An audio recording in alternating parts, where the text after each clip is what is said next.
السلام عليكم. تم جخم أهم شخصيتين داخل آل دغلو.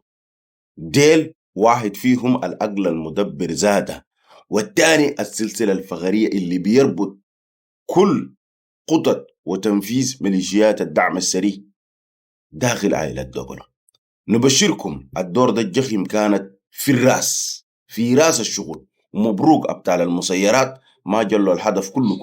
والله دقوا الهية في راسه. الله أكبر الله أكبر، صلاتك على النبي وشيرك ولايكك. وما تنسى المطاب والاكسبلور. خليني نبشرك بالاتنين ديل بفضل الله، ثم بفضل الجوية وناس المسيرات وشبابنا الهناك اللي بيمسكوا التكنيكال. ايوه جغم.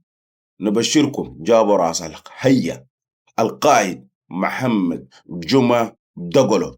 ايوه ده الاقل المدبر والزراع الايمن والتكنيك ذاته لعلي دقلو. وايضا جابوا اخوه الاصغر ابراهيم جمعة دقلو. ايوه ده اللي بيجبد القيود داخل ميليشيات وداخل عائلة دقلو. الله اكبر الله اكبر. والفيديو دي من المهمات، دقوا قدام خليه يمشي.